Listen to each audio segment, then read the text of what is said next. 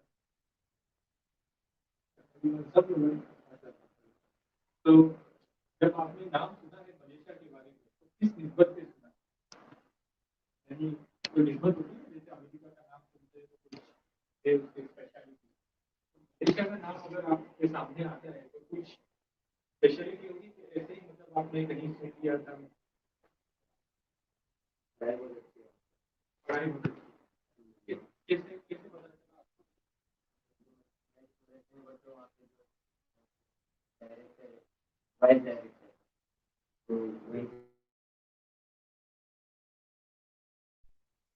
मेरे में दारुल मेरे पास अपना जो सदर नौमान चला रहे हो वाइस डायरेक्टर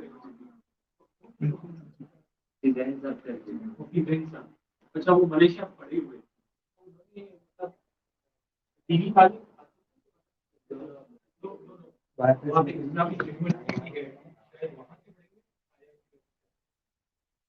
वो पता नहीं कहाँ से पड़े मलेशिया से तो आपने और कोई साथी मलेशिया का नाम किस हिसाब से आपको यानी पता चला ऐसे मतलब ज्योग्राफी में पता होगा आपको कम से कम कि चलो एक मुल्क है एक देश है ठीक है तो फोकस में मलेशिया पे करूंगा लेकिन जनरली जो इंटरनेशनल एजुकेशन या फॉरेन स्टडीज है सबके प्रोसीजर और स्टेप्स तकरीबन सेम रहेंगे ठीक है तो इंशाल्लाह मैं इसमें बात करूंगा उससे पहले मैं थोड़ा अपना तारुफ कर लूँ मेरा नाम अरशद है अरशद सलीमा मैं खड़ी 4 रास्ता गाँव से जो तकरीबन से पहले पड़ता है गाँव जाते हो आपने देखा होगा 4 रास्ता जो आते हैं बस वही खली गाँव से मैं हूँ और मेरी पैदाइश मुंबई की है मेरा बचपन आर्मी कॉलोनी से गुजरा आर्मी कॉलोनी वहीं एक स्कूल की कल्पना होती है गोरेगांव में वहाँ से मैं पढ़ा 10वीं तक मैंने 10th पूरा किया 10th करने के बाद मैं 11th Saint Thomas junior college में किया और 12th जो है master college of science Goregaon जो रामनगर के मैंने वहाँ से मास्टर कॉलेज किया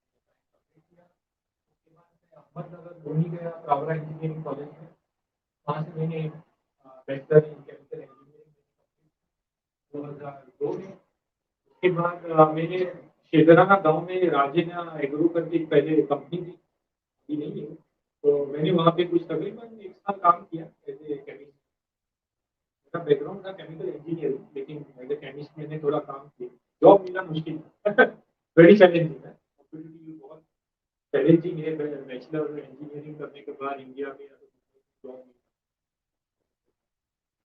तो मैंने वो शेदराना गांव में काम किया उसके बाद मुझे लगा कि नहीं भाई मुझे फर्दर स्टडी करना चाहिए क्योंकि मैंने जो बैचलर किया है लगता है कि इतना अगर कुछ कुछ यानी ये मार्केट में कोई वैल्यू जो है देनी चाहिए वो दे नहीं रहा है, तो मैंने सोचा कि चलो मास्टर्स करें, मास्टर हो गया।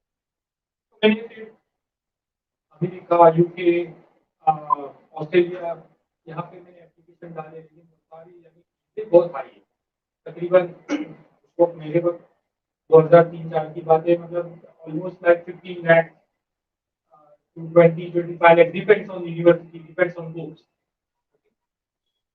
उतना फाइनेंशियल में स्ट्रॉन्ग नहीं था, पैसे नहीं थे। सबसे बड़ी फॉरेन स्टडीज में जो सबसे बड़ी बात आती है that is finance, that is very important. अगर मेरे पास पैसे नहीं है तो how should I go, how can I go outside India and study there, ये सबसे बड़ी बात थी। तो फिर मैंने दिल में वो तो होता है डिसअपॉइंट या डिस्करेजमेंट होता है, आदमी को उदास हो जाता है यार क्या करें।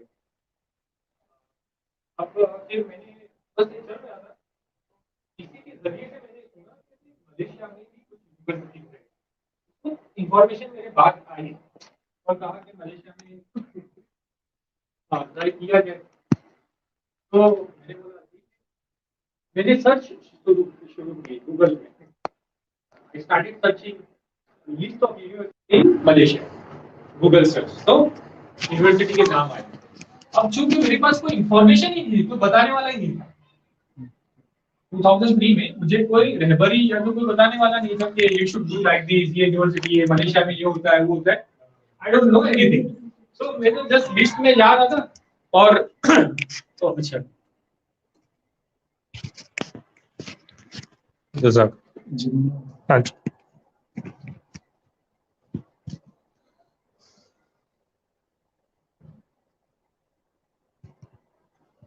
तो जस्ट लिस्ट में ढूंढ रहा था, मुझे ये भी नहीं मालूम था कि कौन सी यूनिवर्सिटी अच्छी है, कौन सी यूनिवर्सिटी में जाना चाहिए मुझे, एप्लीकेशन प्रोसेस कुछ नहीं मालूम था।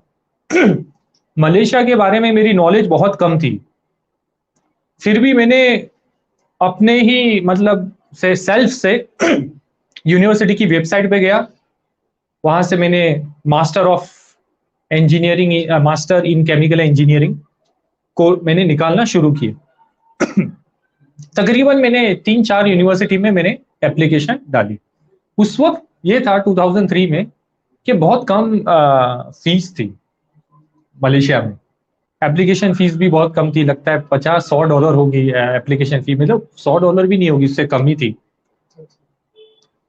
तो मुझे लगा यार ये तो बहुत अपने अफोर्डेबल है, मतलब हम इसको बर्दाश्त कर सकते हैं फाइनेंशियली। तो मैंने इसको सर्च करना शुरू किया और मैंने अपने अब्बा से बात की कि देखो अब्बा ऐसी ऐसी है, मुझे मास्टर्स करना है। बोले ठीक है जाओ। और मेरे अब्बा वेरी सपोर्टिव थे और उन्होंने मेरे स्टडीज के एजुकेशन के लिए ही वाज वेरी लाइक, मेरे को लगता है मेरे से ज्यादा उत्साह उनमें था। समझेगी नहीं कि पढ़ना चाहिए। तो मेरे फादर ने सपोर्ट किया, उन्होंने कहा बेशक आप जाएं, और उन्होंने कहा कि कहाँ का इरादा है, मैंने कहा मलेशिया है। और मैंने उनको फीस बताई कि भाई तकरीबन 2 साल की इतनी फीस होगी। उस वक्त मलेशिया में 2 साल की जो है ना 1 लाख रुपीस थी, 1 लाख रुपया उस वक्त 2003 की बात है। बट ये अपने रेंज में था, अफोर्डेबल था। मेरे अब्बा ने कहा 1 लाख बंदोबस्त कर सकते हैं, कोई मसला नहीं है, क्योंकि 1 lakh is good enough masters complete करने के लिए। क्योंकि अगर आपको इंडिया में भी करना है तो 1 लाख समझो 90,000 का ऐसा हो ही जाएगा। आप समझो बाहर गए, महाराष्ट्र के बाहर गए, कहीं गए, तो इतना तो आप लग ही जाएगा इंडिया में। तो मेरा ये था कि क्यों ना हम बाहर जाए, इंडिया से बाहर। तो उसकी कुछ बहुत एडवांटेजेस है, there are lot of advantages, इसमें बहुत से फवाइद है।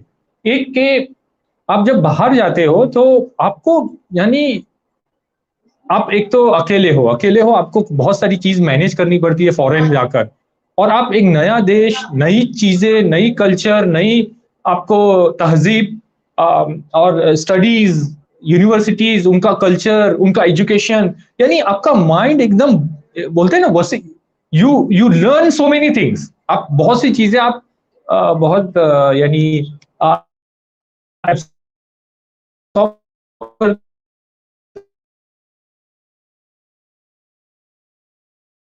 बात थी। तो और दूसरी फायदा मेरे को जो मलेशिया जाकर हुआ, ये हुआ क्योंकि जो चीजें मैंने अपने बैचलर ऑफ इंजीनियरिंग में सीखी नहीं थी, जैसे मुझे प्रेजेंटेशन देना नहीं आता था, आप समझो, मैंने बैचलर कंप्लीट कर दी, लास्ट ईयर का प्रोजेक्ट जो प्रेजेंट करते हैं वो प्रेजेंट कर देते थे, but how to really present in a professional way, slides कैसे बनाने time, we were like very new, समझे कि नहीं? सो ये सब चीजें हमने जाके मलेशिया सीखी। क्यों मलेशिया में ये सब चीजें हमको सिखाई गई, तो कितनी सारी नई चीजें सीखने मिली, मैं आपको बता नहीं सकता, जो हमने यहाँ पे इंडिया में रह के सीखी नहीं थी। हाँ, रिपोर्ट राइटिंग कैसे करना है, थीसिस राइटिंग कैसे करना है, रिसर्च पेपर्स पब्लिकेशंस कैसे करने, समझे कि नहीं? और ओबी आउटकम बेस्ड एजुकेशन किसको बोलते हैं, ये सारी चीजें हमने मलेशिया जाके सीखी। सॉरी, हेलो,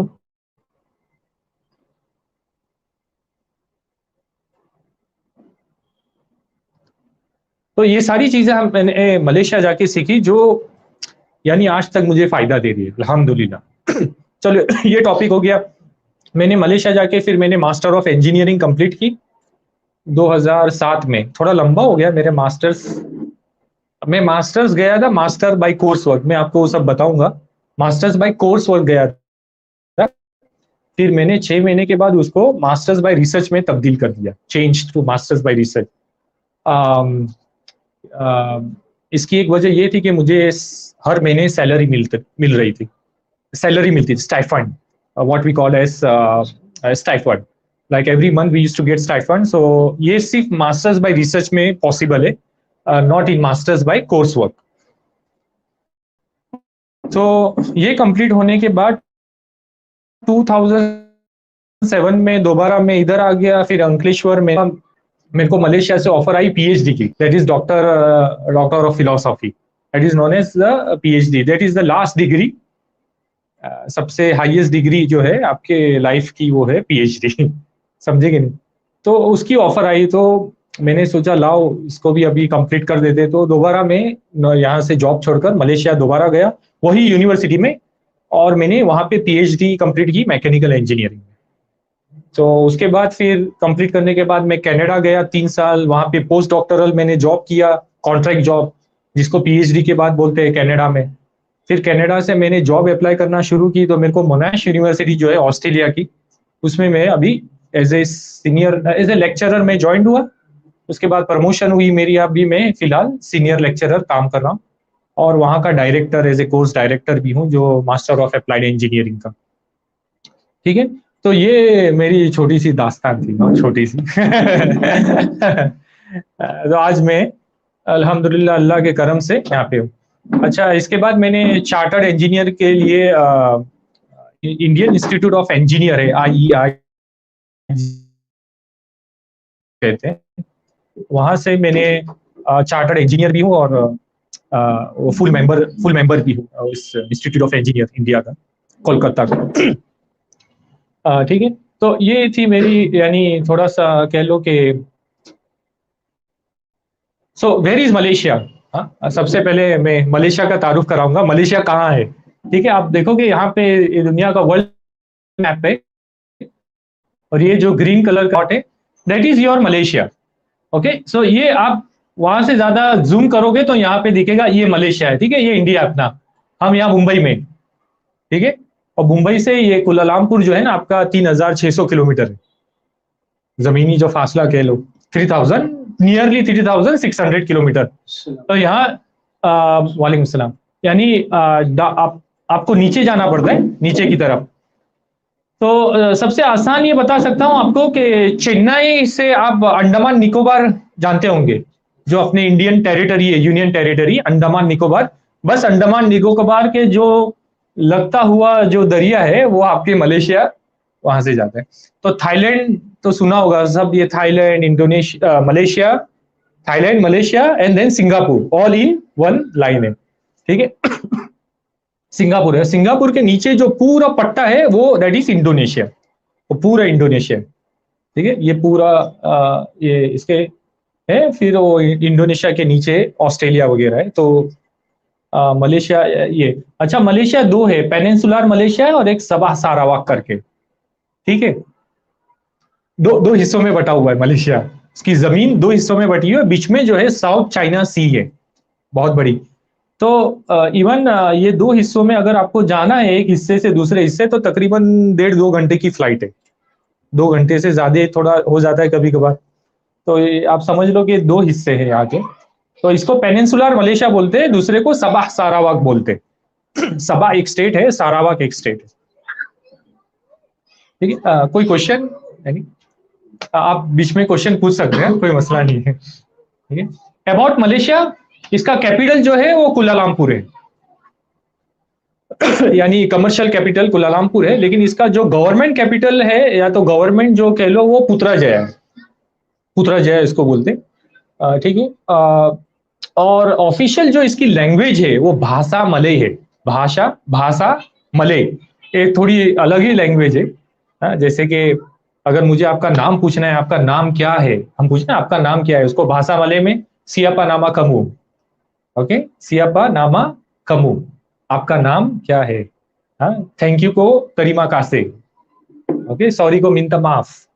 हाँ, जैसे थोड़ा इसमें अरबिक भी है, इसमें संस्कृत भी है, और प्राइम मिनिस्टर को वो लोग प्रधानमंत्री बोलते हैं, वो लोग मिनिस्टर को मंत्री बोलते, सुल्तान को जो है किंग को वो लोग राजा बोलते। तो ये सब इंडियन वर्ड्स भी वहां पे मौलाना सब मिक्स है, सब उर्दू एकदम लैंग्वेज मिक्स है, इसमें उर्दू, संस्कृत, इंग्लिश सब लैंग्वेज मिक्स है, it's a mix of language, okay.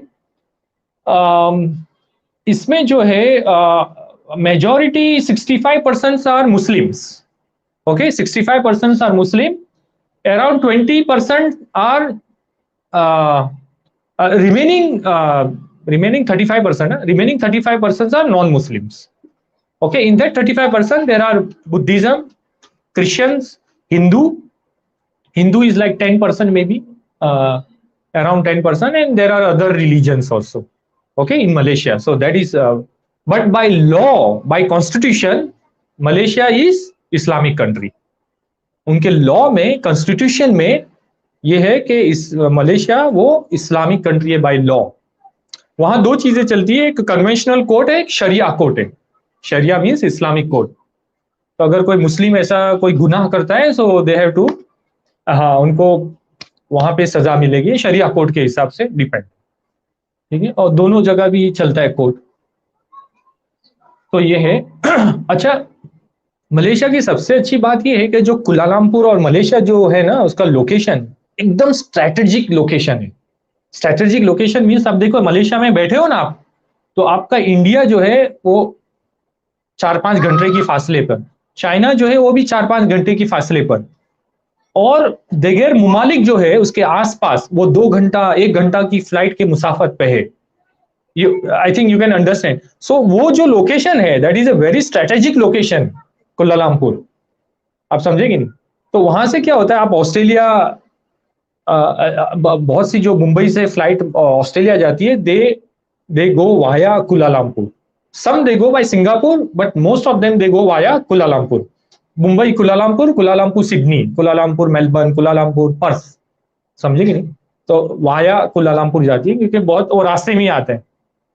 New Zealand जा रही है, ऑकलैंड और दूसरी जगह, ठीक है। तो बहुत स्ट्रेटेजिक जगह है Malaysia, that's why it has become a point of attraction. बहुत सी फॉरेन यूनिवर्सिटियां, इंडस्ट्रीज वहां मलेशिया में एस्टैब्लिश है because of this strategic location.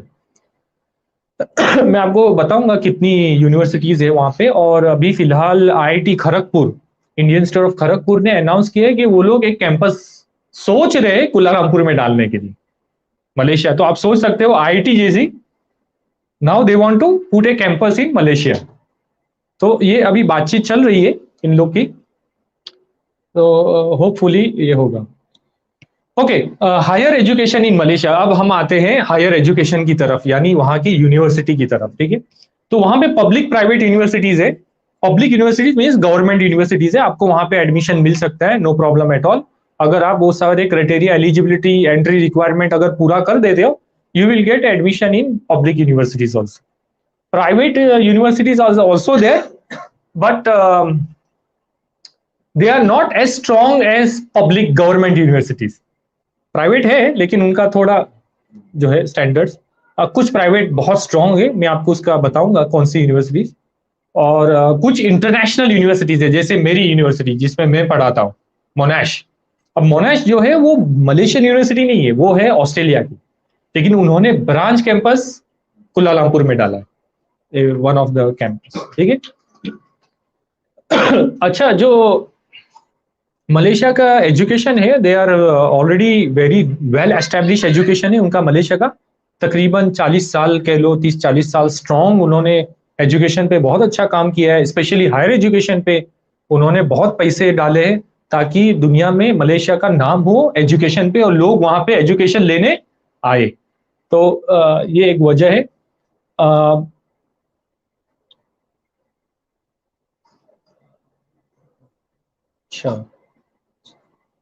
अच्छा, पब्लिक यूनिवर्सिटी यानी गवर्नमेंट यूनिवर्सिटी में दोनों है, undergraduate courses as well as postgraduate courses. आप पीएचडी तक कर सकते हो, नो प्रॉब्लम एट ऑल। कितने इंडियन स्टूडेंट्स है जो है वहां पे मलेशिया में, माशाल्लाह, मेरे वक्त भी थे और अभी भी है काफी, जो वहां पे मास्टर्स पीएचडी करने आते हैं, माशाल्लाह। ओके। अच्छा, वहां पे 3 मेजर ग्रुप है, यूनिवर्सिटी को थोड़ा बांटा गया है वहां पे गवर्नमेंट ने, कि कुछ यूनिवर्सिटीज वो लोग बोलते हैं top universities, top ranking university, जिसको रिसर्च यूनिवर्सिटी बोल लो या तो हाई रैंक यूनिवर्सिटी बोल लो। तो ऐसी 5 यूनिवर्सिटीज हैं वहां पे जो टॉप है गवर्नमेंट की, और फिर दूसरी जो यूनिवर्सिटीज है वो कॉम्प्रिहेंसिव यूनिवर्सिटीज है या फोकस यूनिवर्सिटीज है, मतलब अच्छी है लेकिन उसका उसका जो थोड़ा रैंक है वो थोड़ा इन 5 टॉप यूनिवर्सिटी से थोड़ा कम है, फिर और थोड़ा कम है, और ऐसा करके ऐसे मतलब थोड़ी अलग अलग यूनिवर्सिटी की अलग अलग रैंकिंग है।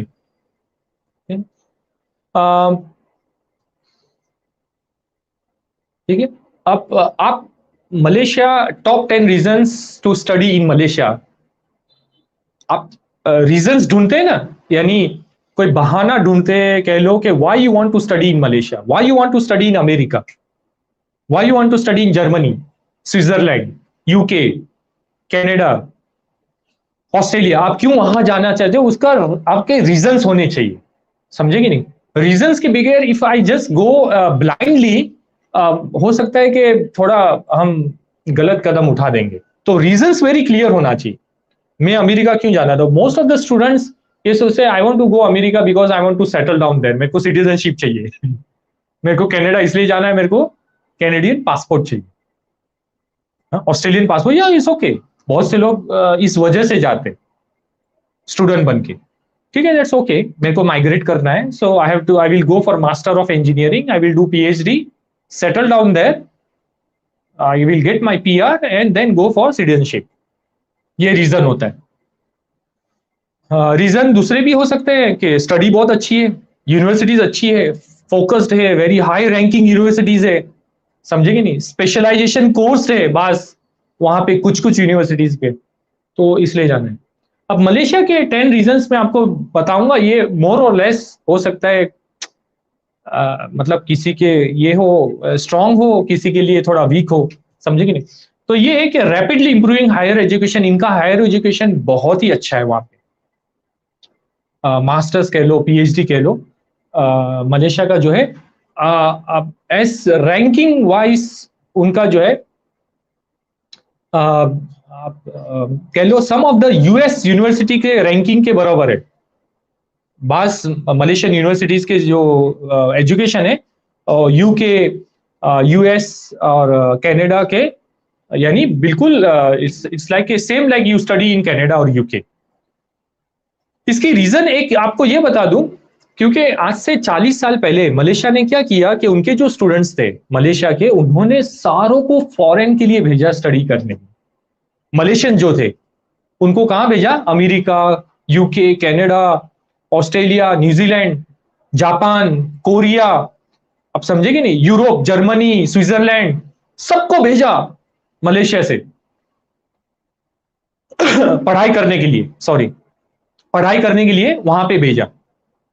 तो वो लोग ने वहां से डिग्रियां हासिल करके 1980s में की बात कर रहा हूं मैं, 1980s में, 1985 में, 1990s में, ये सारे लोगों ने वहां से डिग्री हासिल करके दोबारा कहाँ है, मलेशिया है। और मलेशिया आके ये लोग सारे प्रोफेसर बने वहां पे।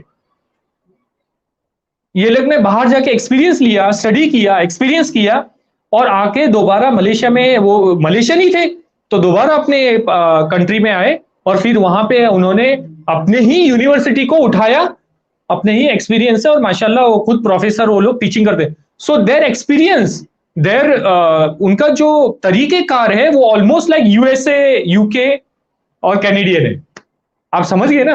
तो उनकी जो अभी यूनिवर्सिटीज की भी जो तालीमात है इस same like US, UK, Canada और लाइक ऑस्ट्रेलिया, क्योंकि वो लोग को ऑलरेडी एक्सपीरियंस है। ठीक है, क्वालिटी एंड एक्रेडिटेड एजुकेशन है।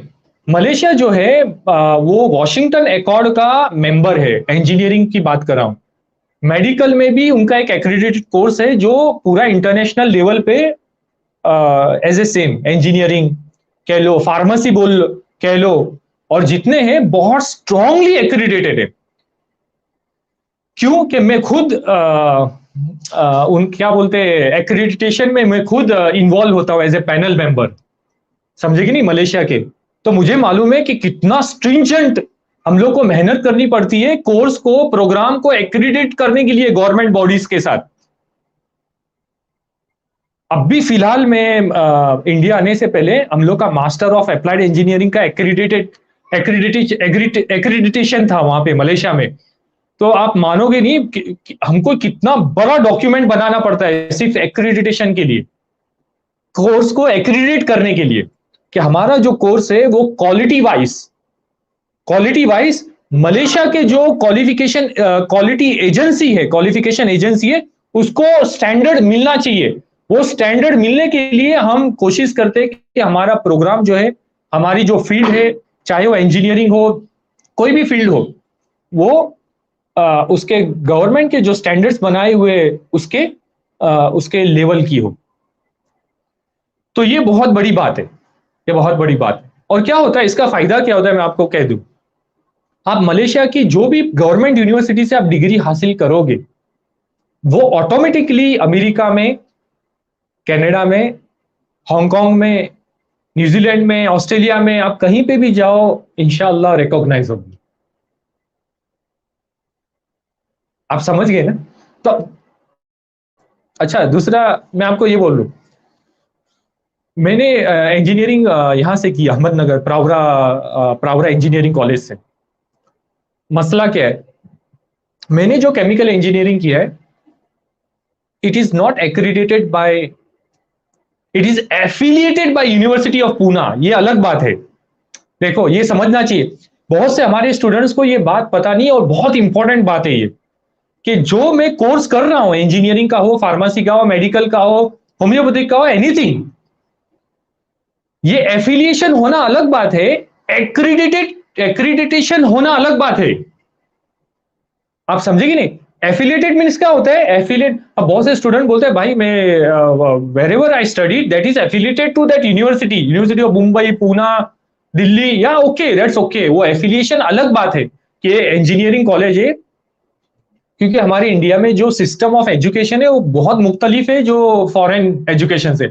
फॉरेन में क्या होता है, कोई कॉलेजेस नहीं होती वहां पे, और जो कॉलेजेस होती है वो एफिलिएटेड नहीं होती किसी यूनिवर्सिटी का, कॉलेज छोटा मोटा कोर्स कराती है, लेकिन वहां पे सारी यूनिवर्सिटीज होती है, और यूनिवर्सिटीज में ही सारे कोर्स पढ़ाए जाते हैं, आपको वहीं जाना है। आप समझेंगे नहीं? और हमारे इंडिया में क्या होता है कि हमारा सिस्टम जो है कॉलेजेस का है, कि आप फलानी कॉलेज में जाओ, वहां पे पढ़ो फलाना, और that college is affiliated to Mumbai university. Is it correct? अब ये एक अलग बात है, बहुत से वी कंफ्यूज ऑन दैट, और हम ये धोखा खा जाते हैं, और हम ये समझते भाई मेरा कोर्स तो एफिलिएटेड है and it's very much, no, that is okay, but क्योंकि वो यूनिवर्सिटी डिग्री देगी, तो ये कॉलेज डिग्री नहीं देती आपकी, डिग्री कहाँ से आती है? आपकी यूनिवर्सिटी से आती है, तो इसको एफिलिएशन होना जरूरी है।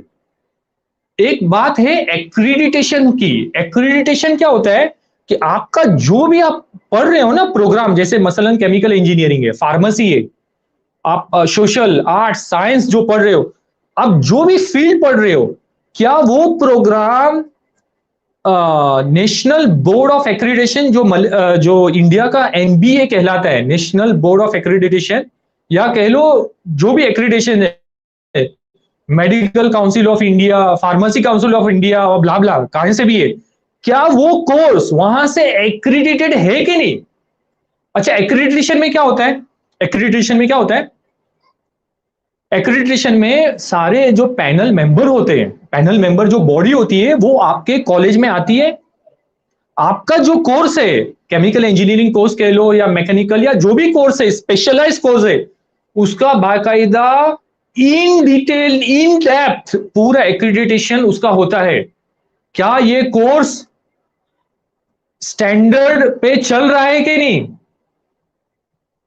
आप बात समझे कि नहीं? पूरे स्टैंडर्ड पे चल रहा है कि नहीं? ये बहुत बड़ी बात है कि अगर ये एक्रीडिटेशन कोर्स पैनल मेंबर आती है, वो पूरा उसका एक्रीडिटेशन करती है, उसमें सारी चीजें देखी जाती है, सारी ए टू जेड। स्टूडेंट कितने हैं, स्टूडेंट के लिए फैसिलिटीज क्या है, लेबोरेटरीज में क्या किया जाता है, एग्जाम पेपर कैसे मार्क किए जाते हैं, एग्जाम्स में क्वेश्चंस कैसे आते हैं, स्टूडेंट्स एग्जाम कैसे देते हैं, प्रोफेसर्स कितने हैं, एसोसिएट प्रोफेसर्स कितने हैं, लेक्चरर कितने, पढ़ाना कैसा होता है, समझे कि नहीं? उसका इंटरव्यू करते हैं, स्टूडेंट का अलग इंटरव्यू होता है एक्रीडिटेशन में, उनसे सवाल जवाब पूछे जाते हैं, भाई आपको तकलीफ कोई है, आप कैसे पढ़ते हो, या कॉलेज में आप केमिकल इंजीनियर में क्या क्या पढ़ाया जाता है आपको, आप एग्जाम कैसे देते हो, उसका इंटरव्यू अलग होता है, प्रोफेसर्स लोग का अलग होता है, स्टाफ का अलग होता है, लैब देखी जाती है, उनकी लैब कैसी है, अकॉर्डिंग टू द स्टैंडर्ड है कि नहीं, उनका सिलेबस देखा जाता है, everything they check one by one. और उसके लिए इतनी जाड़ी वो पूरा रिपोर्ट तैयार करना पड़ता है हम लोगों को, प्रोफेसरों को, नींद हराम हो जाती है। मानो नहीं मानो, एक्रीडिटेशन हर 5 साल में कराना पड़ता है, ये वाजिब है। Every 5 years we have to do accreditation, और उसके लिए रिपोर्ट पूरा बनाना पड़ता है, पूरा report A to Z, every detail लिखनी पड़ती है उसके अंदर। तब जाके इतना पसीना बहाकर, रात की नींद उड़ाकर, तब जा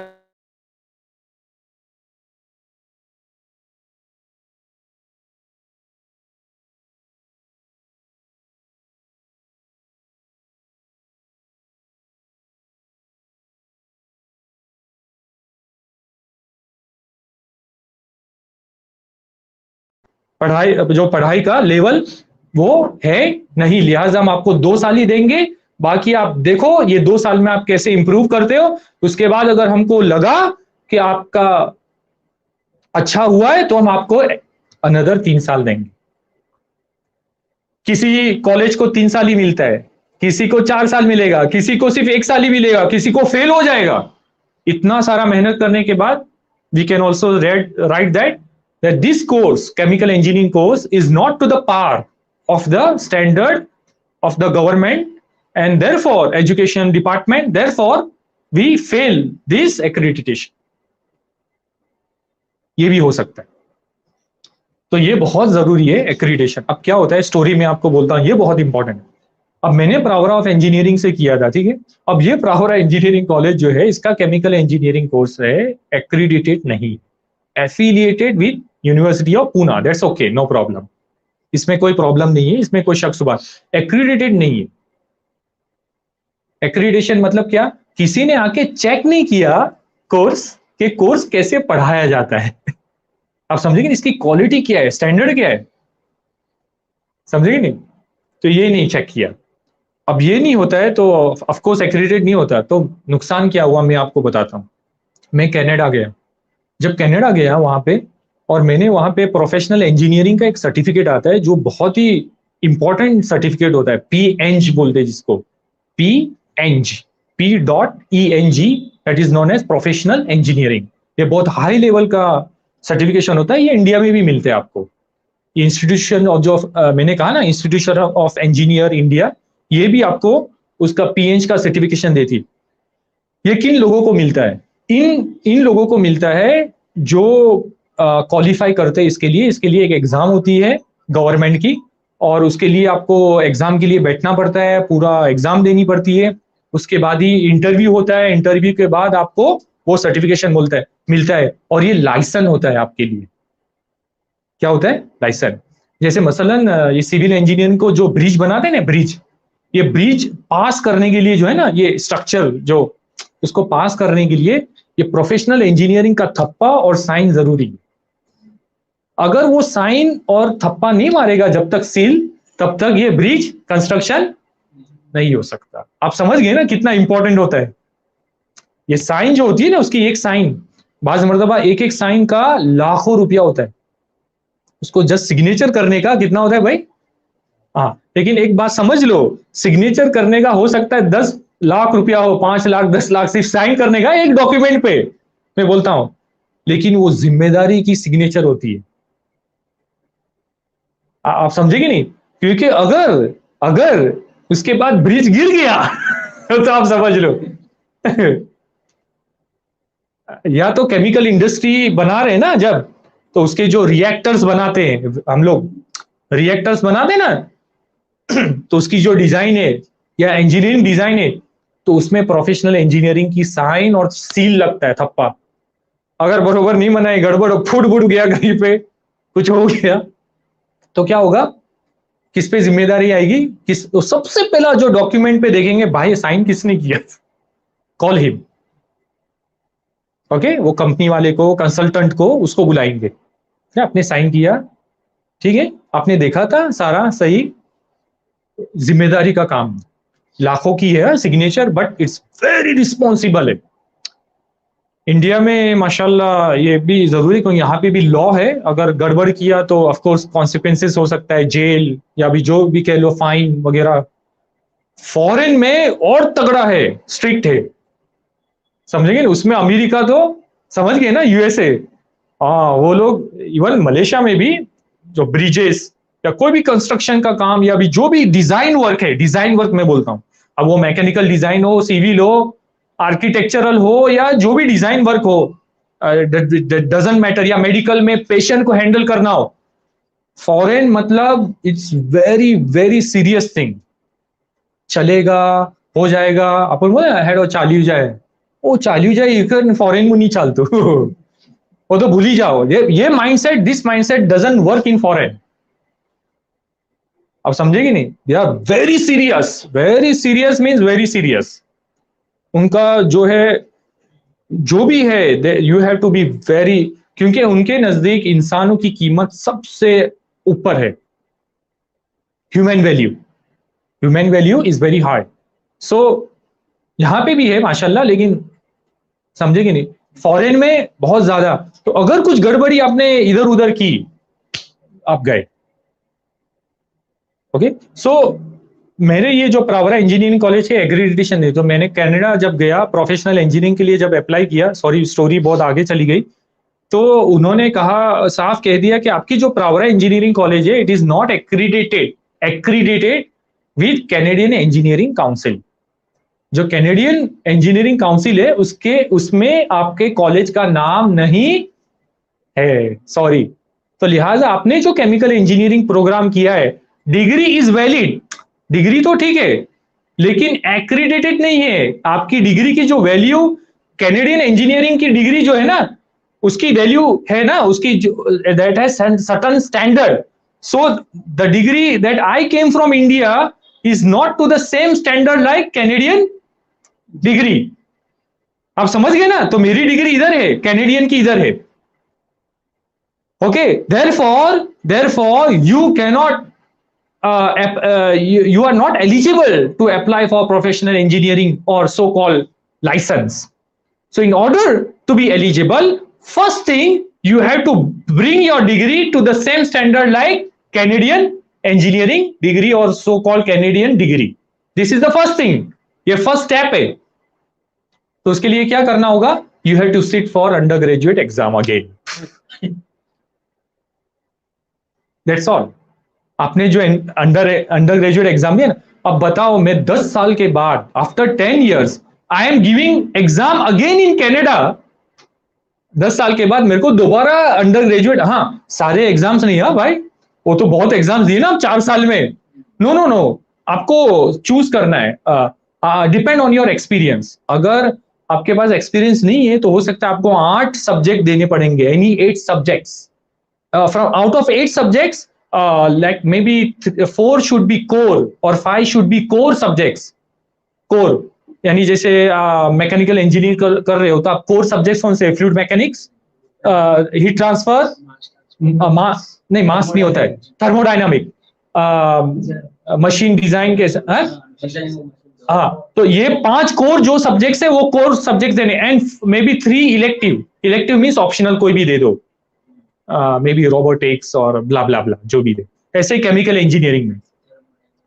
लेकिन अल्लाह का करम ये हुआ मेरे साथ, क्योंकि मैंने बैचलर किया था, बैचलर के बाद मैंने मास्टर्स किया मलेशिया से, जो कि एक्रीडिटेड था वॉशिंगटन से, और पीएचडी भी मैंने मलेशिया से किया था। वो लोग ने मेरी तीनों डिग्री एक्सेप्ट करके मेरे को रियायत दी। क्या रियायत दी? क्या आपको 8-10 सब्जेक्ट देने की जरूरत नहीं है, आप सिर्फ 3 सब्जेक्ट्स दो, हाँ क्योंकि आप ऑलरेडी पीएचडी कर चुके हो, डॉक्टर ऑफ फिलोसॉफी, तो you can give any 3, 2 should be core, 1 optional.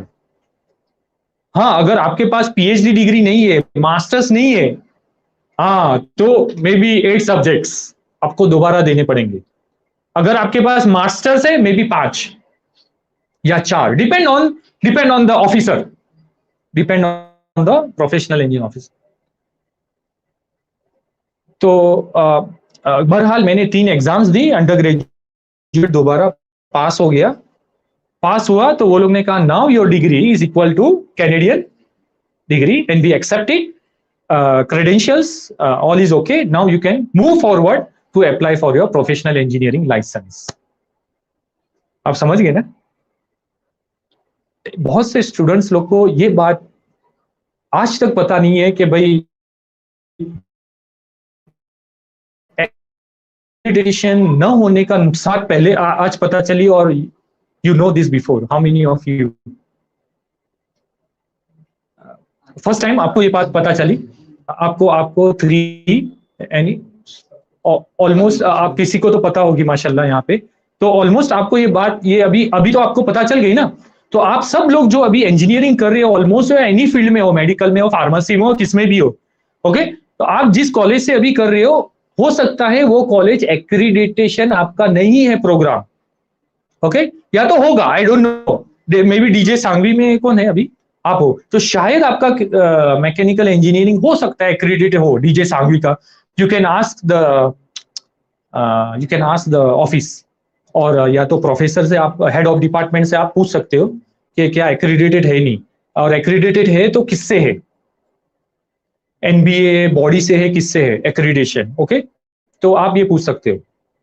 तो अगर एक्रीडिटेड है तो is very well, good and well, तो टेंशन लेने की जरूरत। अगर एक्रीडिटेड नहीं है, समझो, तो क्या करना चाहिए, मैं आपको एक सलाह ये दूंगा, माय सजेशन इज दैट कि आप मास्टर्स करो बाय इंजीनियरिंग, और मास्टर ऑफ इंजीनियरिंग उस यूनिवर्सिटी से करो that is already accredited either by the government. अगर मलेशिया से तो you don't have to tension, आपको नहीं लेना है, क्योंकि सारी almost all the universities are accredited with Washington accord. वॉशिंगटन अकॉर्ड जो है बहुत बड़ी बॉडी है, इंटरनेशनल बॉडी है, जो सारे इंजीनियरिंग का एक्रेडिटेशन करती है। और इंडिया जो है वो 2014 में यानी 2014 में उसका मेंबर बना, बहुत लेट बना लेकिन बना, समझेगी नहीं? तो लिहाजा अभी इंडिया में जो इंजीनियरिंग अभी रिफॉर्मेशन हो रही है ना इंजीनियरिंग एजुकेशन में, देखो आपके अंदर अभी इंडस्ट्रियल प्लेसमेंट आया होगा, आपके नए में, हमारे में नहीं था वो। आपके अंदर अभी बहुत से FYP फाइनल ईयर प्रोजेक्ट्स आए होंगे लास्ट ईयर में, फिर कैपस्टोन प्रोग्राम है, कैपस्टोन आया है कुछ अभी प्रोजेक्ट, शायद ये, तो अभी धीरे धीरे वो लोग ये पूरा चेंज कर रहे हैं। क्यों? कि अभी इंडिया को वॉशिंगटन अकॉर्ड का जो वो स्टैंडर्ड है उससे उसको कंपेयर, उसको उधर लाना है। अब उसके लाने के लिए वो लोग पूरा चेंज कर रहे हैं, उसका चेंजेस ला रहे। तो मेरी सलाह ये है कि आप master of engineering bye course work करना, रिसर्च नहीं करना। देखो रिसर्च करोगे इज नॉट एक्सेप्टेड, क्योंकि आपने बैचलर किया, bachelor of engineering. Bachelor of engineering का अब एक्रेडिटेशन नहीं है आपके पास, डिग्री मतलब एक्रेडिटेड नहीं थी, तो आप क्या करोगे कि मास्टर ऑफ इंजीनियरिंग करोगे। So master of engineering is like top up, आप टॉप अप कर रहे हो, समझे कि नहीं। तो अगर आप master of engineering accreditation university से कर रहे हो तो it will be top up for you, and what will happen, your degree of bachelor degree will also automatically get accepted. आपको दोबारा अंडर ग्रेजुएट एग्जाम देने की जरूरत नहीं है। आप कनाडा गए, यूएस गए, you can tell that you have your master degree is from accredited university और व्हाट्सएवर, वो आपको बोलने की भी जरूरत नहीं है। वो जब आप आप यूएस या कनाडा में जब आप अप्लाई करते हो ना, they check your university and college, so from there they know whether your degree is accredited or not, because they have the list with them, वो लोग चेक करते, ठीक है। तो बहुत अच्छा डेस्टिनेशन फॉर इंटरनेशनल डिग्रीज, आजकल मलेशिया इंटरनेशनल डिग्रीज के लिए बन गया है, अट्रैक्शन बहुत आ रहे हैं इंटरनेशनल स्टूडेंट्स वहां पे। Low cost of studying and living, Malaysia में जो डिग्री करने का जो कॉस्ट है वो अमेरिका, यूएस, यूके से बहुत ज्यादा कम है। इवन लिविंग कॉस्ट भी बहुत कम है माशाल्लाह, खाने पीने का, रिहाइश का, वहाँ पे रिहाइश का तो माशाल्लाह बहुत कम है। मुंबई, मैं तो कहता हूँ मुंबई मलेशिया से महंगा है। इवन मैं मुंबई में पैदा हुआ हूँ, लेकिन बाज़ मरतबा मैं मुंबई में आता हूँ, मुझे मुंबई महंगा लगता है मौलाना। इवन रेस्टोरेंट में मैं खाना खाने जाता हूँ, या अच्छी रेस्टोरेंट कह लो, ए ग्रेड रेस्टोरेंट में, तो ए ग्रेड रेस्टोरेंट यहाँ कुलालमपुर से भी महंगा है। जो वो कुलालमपुर की नॉर्मल रेस्टोरेंट की बात कर रहा हूँ, वहां पे भी ए ग्रेड रेस्टोरेंट जो है कुलालमपुर में, वो शायद हो सकता है और महंगा हो यहाँ से, लेकिन मैं बोल रहा हूँ नॉर्मल रेस्टोरेंट से तो मुंबई महंगा है। इवन मेरे को महसूस होता है ये बात। रिहाइश के एतबार से मैं मेरी फैमिली के साथ रहता हूँ, मेरे 4 बच्चे हैं, वो सब वहीं रहते हैं, मेरी वाइफ वगैरह मलेशिया में। तो रिहाइश के एतबार से मेरा जो फ्लैट है वो 1200 स्क्वायर फीट का है, और 3 बेडरूम, 3 वॉशरूम, ड्राई किचन और किचन है, ड्राई किचन और वेट किचन है यानी, और 2 पार्किंग, स्विमिंग पूल, ये पूरा यानी कॉन्डोमिनियम है। तो इसका जो भाड़ा है यानी इंडिया के एतबार से 32,000 रुपीज है महाना, 32,000 रुपया। मलेशिया के एतबार से 1,800 रिंगेट, उधर रिंगेट करेंसी यूज होती है, तो वहाँ 1800 रिंगेट है। हो सकता है 2,000 भी पकड़ लो, तो ज्यादा से ज्यादा 36,000 रुपया या 40,000 रुपया महाना ये भाड़ा है। तो मुझे नहीं पता यहाँ तो अगर ये लेने जाओ तो आई थिंक कम से कम क्या बोले 1 BHK का 32,000 36,000 होगा, 25-30 के आसपास, 25-30, और 2 BHK का लेने जाओ तो तकरीबन 35 तक तो जाएगा, 35 तक, 35, ओहो 40-45, तो इसका मतलब ये वहां से भी महंगा हो गया मुंबई रिहाइश के एतबार। आप समझ गए ना। तो रिहाइश के एतबार से ये मैंने आपको एक अंदाजन दे दिया। स्टूडेंट्स जो है वो क्या करते हैं, वो शेयरिंग करते हैं, तो शेयरिंग पे क्या होता है और कम हो जाता है। अब शेयरिंग में क्या होता है कि एक स्टूडेंट 300 से 400 रिंगेट महाना भरता है, एक बेडरूम मिल जाता है उसको, किचन शेयरिंग होता है, टॉयलेट जो है वो शेयरिंग होती है 2 स्टूडेंट्स के बीच में या 3 स्टूडेंट्स के बीच में। तो एक फ्लैट वो लोग ले लेते हैं 3 बेडरूम का, और उसको डिवाइड कर देते हैं 3 स्टूडेंट्स में या 4 स्टूडेंट्स में, डिपेंड है। तो वो लोग का एक पर स्टूडेंट्स को 400 रिंगेट आ जाता है। 400 रिंगेट मीन्स 18, एक रिंगेट का 18 है, तो तकरीबन नहीं 4,000 हुए, अब 3200, 3,000 के आसपास। हाँ wait a minute, 18, 4, 32 sir 7,200, sorry 7,200 Mumbai अपना इंडिया का रेट। एक मतलब you have to share like एक बेडरूम का, तो इतना तो आप हॉस्टल में भी यहाँ शायद भरते हो। आई डोंट नो हॉस्टल का हो सकता कितना है अभी फिलहाल यहाँ पे, आई डोंट नो। हॉस्टल अगर बाहर जा रहे हो मुंबई से अगर मास्टर्स करने के लिए, तो ये है। खाने के एतबार तो आपके ऊपर है। अब मैं यूनिवर्सिटी आ रहा हूँ मलेशिया का, तो मैं एक प्लेट लेता हूँ, उसमें मलेशिया का थोड़ा सिस्टम अलग है, ऐसा नहीं है। तो क्या करते हैं हम लोग, प्लेट वो देते हैं, प्लेट में वो चावल देते, राइस देते, और फिर अपने को वो जो भी सालन पड़ा होता है उसमें से वो बोलते हैं आपको क्या लेना है। तो वो चिकन डालेंगे, अगर चिकन आपने मांगा तो चिकन की 2-3 डिपेंड है, 2 बोटियां, मतलब दो चिकन के पीस, और थोड़ा सुरवा डालेंगे ऊपर, और इतना और करके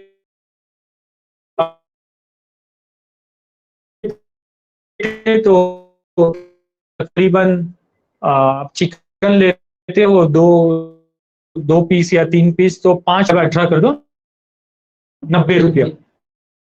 तो एक प्लेट 90 रुपए की आप खाते हो इंडिया के एतबार से, लेकिन वो 5 रिंगेट में आप पेट भर ले लोगे तो थोड़ा और ज्यादा होगा, तो 6 रिंगेट या 7 रिंगेट में जाएगा। हाँ 150 या तो 150 से नीचे ही होगा।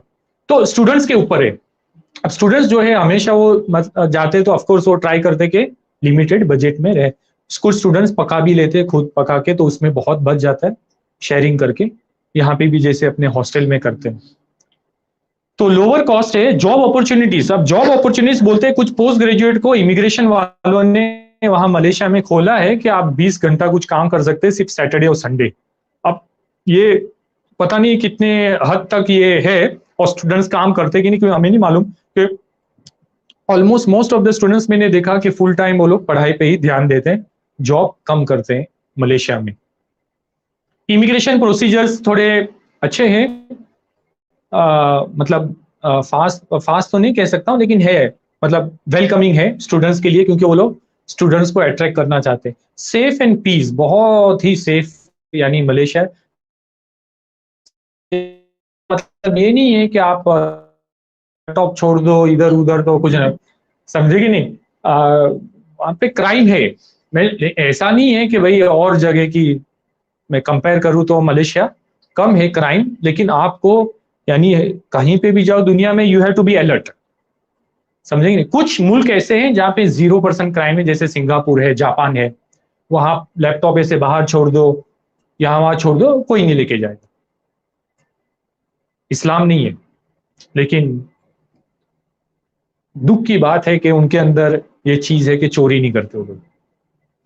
आपको ये मिले जापान के अंदर, सिंगापुर के अंदर ऑलमोस्ट 0% क्राइम।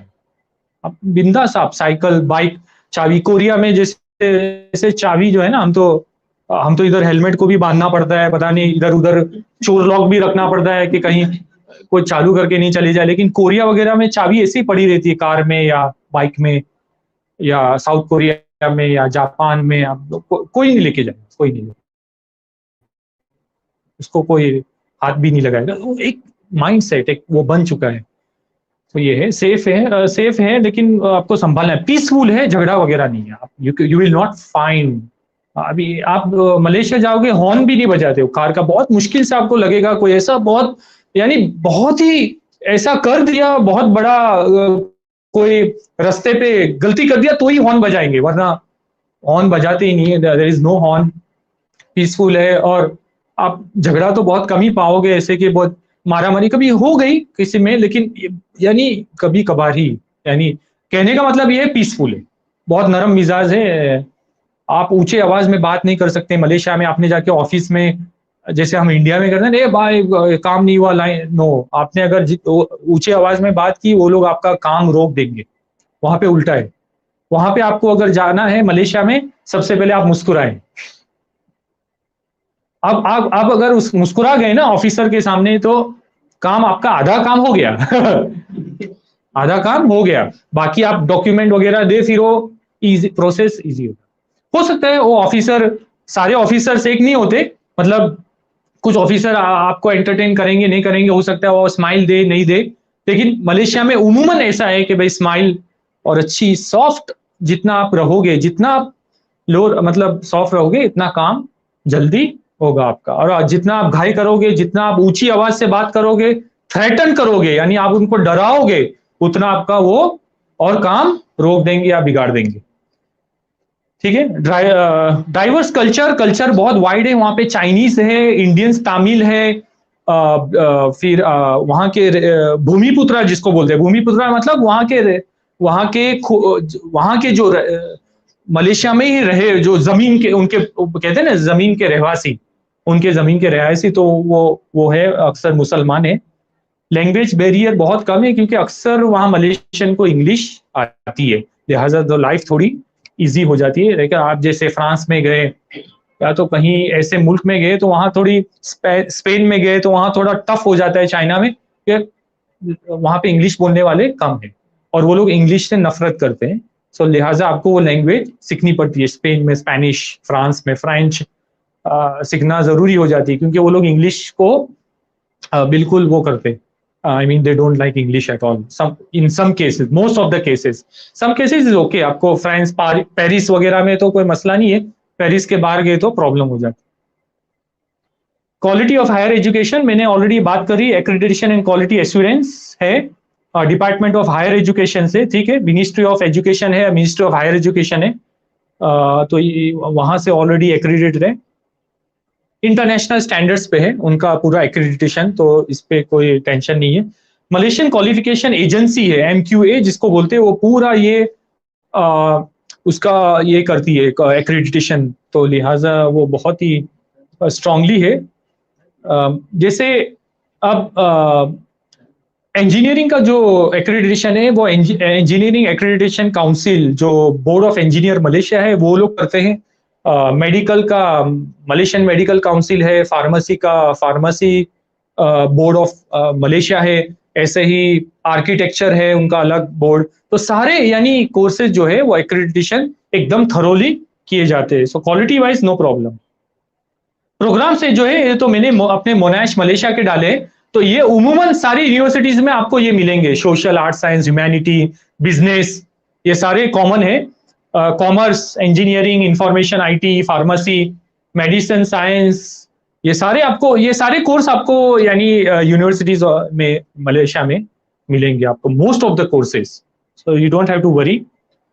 एलिजिबिलिटी जो है यानी आप एंट्री रिक्वायरमेंट जो है, आप मतलब कैसे क्वालिफाई होंगे आप इस प्रोग्राम के लिए, आप अप्लाई करोगे मास्टर्स के लिए, बैचलर्स के लिए, इंजीनियरिंग के लिए, तो उसके लिए आपके, ये तो मैंने ऐसे ही आपको एक दिया है, वरना तो आप अगर और जाएंगे तो उसको आपके खुल के, यानी हर यूनिवर्सिटी ने अपना पूरा एलिजिबिलिटी एंट्री रिक्वायरमेंट दिया कि आपको क्या क्या चाहिए, कितने मार्क्स चाहिए आपको।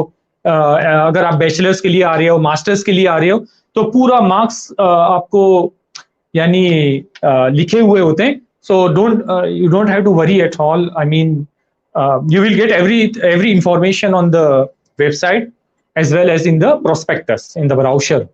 Okay, तो आप उसके हिसाब से आप देख सकते हो कि am I eligible or not to apply. Okay, तो ये है most of the eligibility criteria. तो इसमें कंपलसरी जो चीज है वो इंग्लिश रिक्वायरमेंट है, that is compulsory.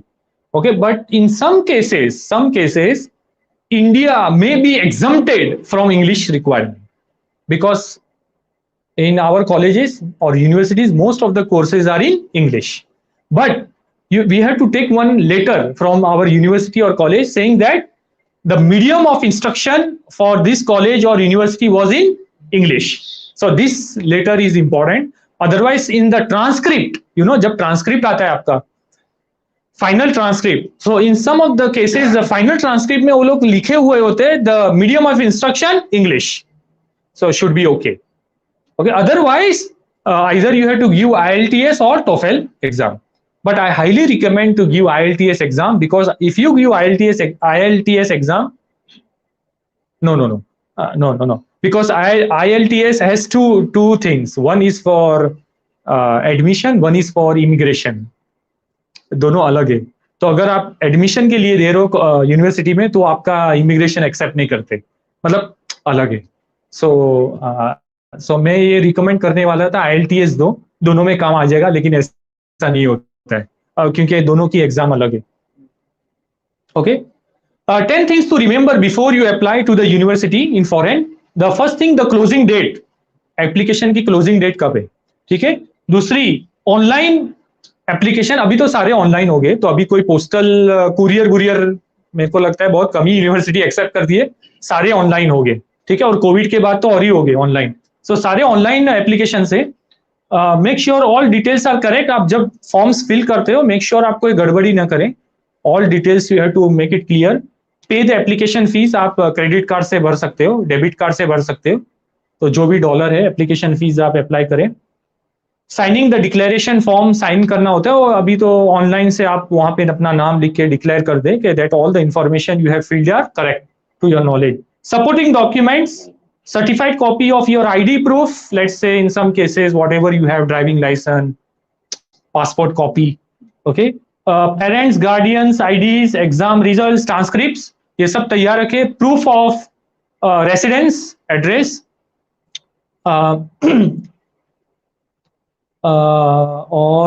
or CV, your what we call as curriculum vitae or biodata resume, please make it as as possible before you graduate. Okay, आप इंतजार ना करें कि मैं अभी लास्ट ईयर इंजीनियरिंग में जाऊंगा, खत्म होगा, उसके बाद इट्स टू लेट. मेरे जो फ्रेंड्स थे वो लोग ने तो सेकंड ईयर से शुरू कर दिया था इंजीनियरिंग. सेकंड ईयर इंजीनियरिंग से सारी तैयारी शुरू कर दी थी. फॉर एग्जांपल टोफेल देना है, IELTS देना है, उसकी preparation. Third year of engineering से सारा चालू कर दिया था उसकी प्रिपरेशन, क्योंकि टाइम लगता है एटलीस्ट 1 ईयर उसको क्रैक करने के लिए. कोर्सेस वगैरह करने पड़ते हैं. तो ये है. और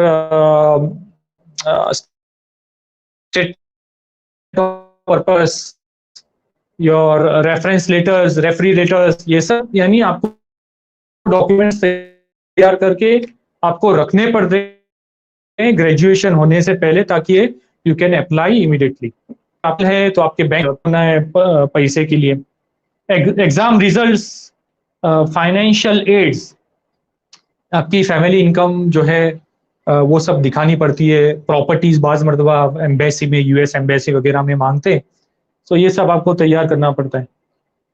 ठीक है, अगर ये सब हो गया, फिर एक्सेप्टेंस आपने अप्लाई कर दिया यूनिवर्सिटीज में, फिर एक्सेप्टेंस लेटर आएगा, ऑफर लेटर, कि आपको अल्हम्दुलिल्लाह, मतलब अल्हम्दुलिल्लाह नहीं, मतलब आपको your congratulation, you have got your whatever seat in so and so in masters of engineering, and you are now eligible, and please, if you apply, you sign this document, offer letter, and then pay the fees.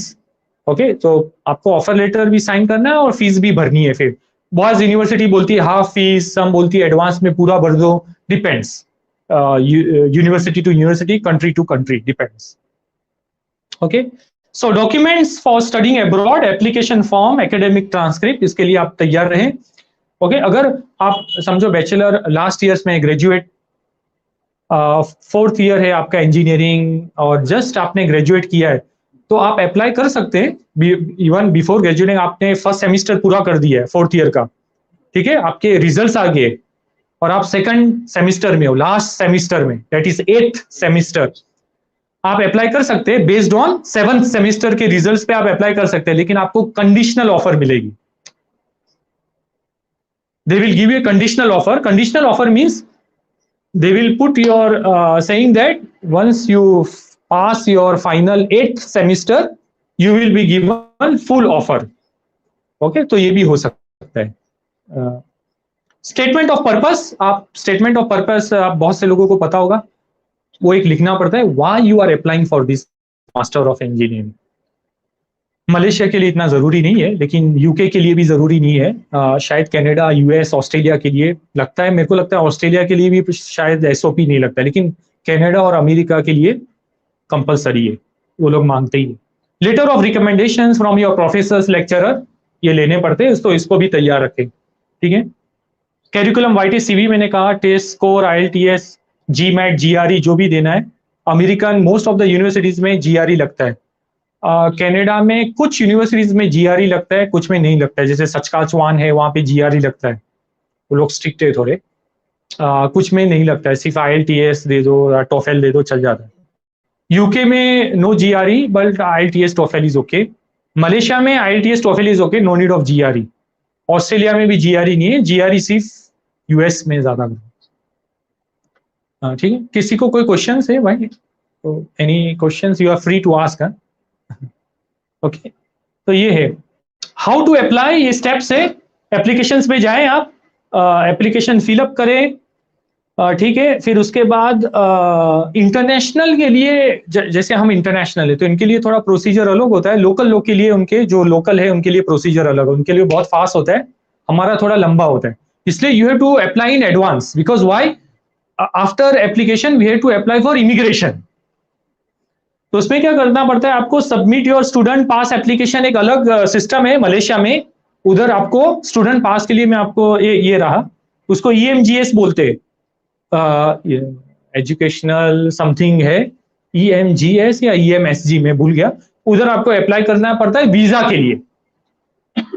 आपको offer आ गया, ठीक है, आपने accept किया offer, fees भर दी जो भी, फिर आपका ये जो डॉक्यूमेंट है प्रूफ ऑफर लेटर, वो आप अप्लाई करें यहाँ वीजा के लिए, इमिग्रेशन के लिए।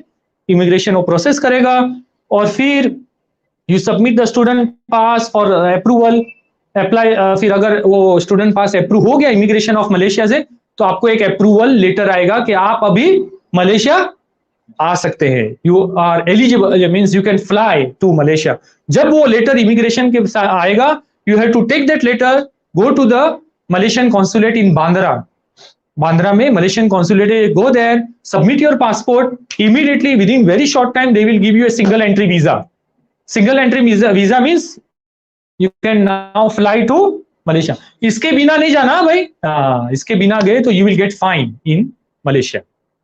जब तक ये लेटर नहीं आता आपको, वाल बोलते हैं, VAL, वीजा ऑन अराइवल में भूल गया, sorry, there is some letter I forgot, visa approval letter के जो है VAL बोलते हैं। जब तक ये लेटर आपके पास नहीं आता है गवर्नमेंट ऑफ मलेशिया इमिग्रेशन से, please do not go to Malaysia, समझेंगे नहीं। वो लेटर आने के बाद आपको ये अप्लाई करना है मलेशियन कॉन्सुलेट में, एम्बेसी में। आई थिंक बहुत फास्ट लोग कर देते माशाल्लाह। You can just get that single entry visa, fly to Malaysia, book your ticket, don't book your ticket until unless you get the single entry visa. Okay, so ये होने के बाद आप you can fly to Malaysia and start your study. आपको accommodation, अभी एक rule एक और बनाया है इमिग्रेशन वालों ने कि मलेशिया आने से पहले आपको वहां हॉस्टल बुक करना है। तो आप क्या करो, अभी आपको मालूम नहीं है ना कहाँ रहना है, यू डोंट नो भाई कहाँ जाके रहूंगा भाई, कौन सी हॉस्टल क्या होगा। तो आप क्या करो, वहां हर यूनिवर्सिटी की एक स्टूडेंट एसोसिएशन होती है, जैसे इंडियन स्टूडेंट एसोसिएशन, समझेंगे नहीं, एक क्या बोलते हैं एसोसिएशन बनाते हैं ना, आपके कॉलेजेस में भी रहेगी ऐसे एसोसिएशन, एक क्लब्स वगैरह होते हैं ना, तो ऐसी एसोसिएशंस भी होती है, जैसे इंटरनेशनल स्टूडेंट एसोसिएशन या तो इंडियन स्टूडेंट एसोसिएशन। तो मेरी राय, मेरे सजेशन ये है कि आप इधर इंटरनेशनल स्टूडेंट एसोसिएशन से या इंडियन स्टूडेंट एसोसिएशन पे जाके आप किसी को दोस्त मतलब बनाए, किसी का नंबर लेकर या नाम ईमेल लेकर, या तो लिंक्डइन पे जाके देखे कोई है वहां पे जो पढ़ रहा है, फेसबुक पे जाके, समझेंगे आप कहीं से भी आप तो माशाल्लाह मिल सकता है इन्फॉर्मेशन। तो नाम बस उठाए, उसको कांटेक्ट करे, मैसेज करे, उसको बोले कि मैं ऐसा इंडियन स्टूडेंट हूँ, मुंबई में हूँ और मेरे को मास्टर ऑफ इंजीनियरिंग का ये मिला है और I am coming to your university, I just need to get the information on accommodation, क्या आप मुझे कुछ बता सकते हैं। And if they most of the time this association they give you, they help you, they support you, so that should not be a problem. बहुत से बात हेल्प करते, तो वो लोग आपकी हेल्प करेंगे और आपको बोलेंगे कोई बात नहीं, आप शॉर्ट टर्म के लिए आप आ जाएं हमारे पास और आपका कोई भी रिहाइश यहाँ वहाँ 1 महीने के लिए कर देंगे शॉर्ट टर्म के लिए।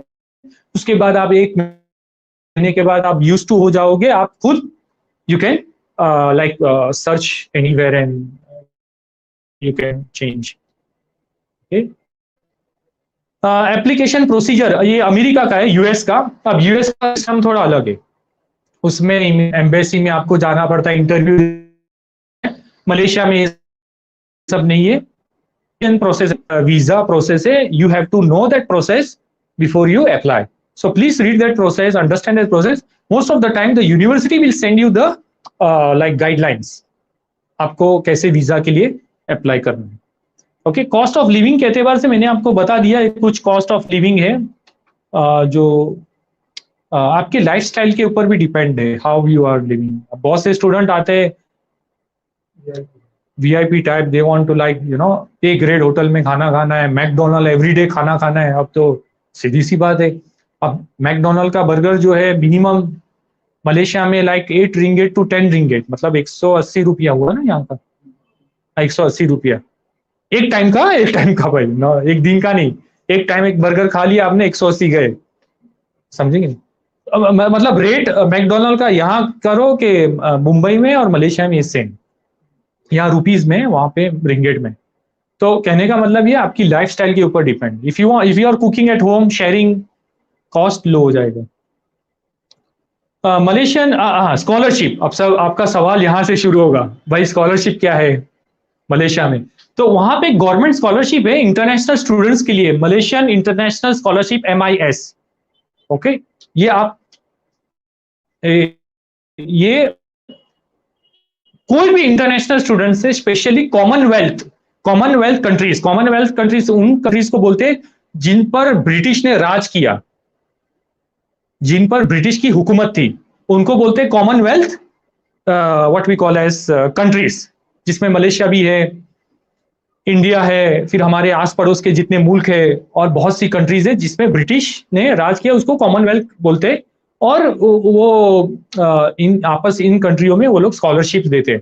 तो वो मलेशियन गवर्नमेंट जो है इंडियन स्टूडेंट्स को भी गवर्नमेंट की तरह, ये गवर्नमेंट स्कॉलरशिप है भाई, government of Malaysia, they give the scholarships to Indian students, any Indian students would deserve it, high merit होना चाहिए भाई, आपके मार्क्स, आपके सिर्फ एकेडमिक में नहीं, हो सकता है आप क्रिकेट में कैप्टन हो तो ये भी देखा जाएगा, फुटबॉल में कैप्टन हो वो भी देखा जाएगा, आप किसी डिबेट में, आप किसी क्या बोलते कोई प्राइज आपने जीता है, कोई पब्लिकेशन की है आपने, यानी कुछ और भी होना चाहिए, सिर्फ रिजल्ट नहीं है, समझ गए ना? आप कहीं और भी आपको कोई आपने प्रोफेशनल सर्टिफिकेट कोई आपने हासिल किया है, इंडस्ट्रियल एक्सपीरियंस है आपके पास कोई एक्स्ट्रा, समझेंगे नहीं, या और भी कोई आपके पास एक कोई ऐसा एक्स्ट्रा जो है जो आपकी बढ़ा सकता है मेरिट को, so you it can be very beneficial. और बहुत सी चीजें जो आप गूगल सर्च में आप देख सकते हैं स्कॉलरशिप के बारे में। और क्या होता है कि यूनिवर्सिटी वाले खुद, उनके पास कोई स्कॉलरशिप्स होती है, स्मॉल छोटी छोटी, हो सकता है आपने मास्टर्स कोर्स किया, आपको कुछ डिस्काउंट देंगे, चलो आप अच्छे स्टूडेंट्स तो माशाल्लाह डिजर्विंग स्टूडेंट्स हो, so they will give you some discount in the tuition fees, like 50 या 20%, तो उतना पैसा आपका बच गया। देखना है कि पर्टिकुलर यूनिवर्सिटी में कौन सी स्कॉलरशिप है, उसकी क्लोजिंग डेट्स क्या है, समझेगी नहीं, उसकी रिक्वायरमेंट्स क्या है, और you can apply for that scholarship. तो ये है, ठीक है। तो ये women welfare foundation, we are trying our best to support our women, specially future generations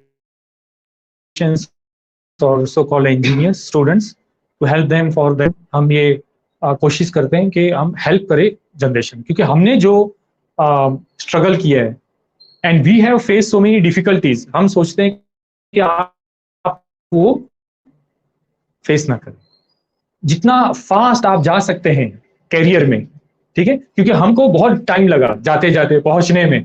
क्यों? Because we didn't had any information, हमको कोई गाइड करने वाला नहीं था, बताने वाला नहीं था, what we should do, what is the next step, how we should go. Okay, so my suggestion is you keep a 10 years goal. अगर अल्लाह ने हमको जिंदगी दी है तो 10 साल का गोल रखो, विजन रखो कि आज से 10 साल बाद मुझे कहां पहुंचना है। On short-term goals,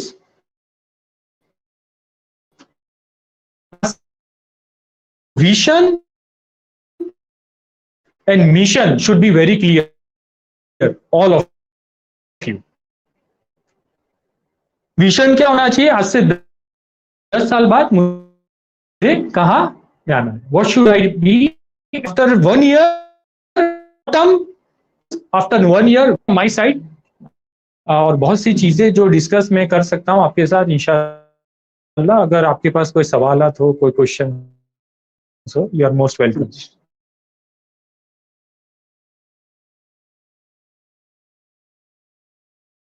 जब आपको फाइनल डिग्री मिलती है ना, degree that you have been conferred this degree, और डिग्री के साथ फाइनल आपका जो मार्कशीट आता है that is known as transcript. हाँ, APS for visa. APS, I am not sure about that. APS ये किसके लिए यूज होता है?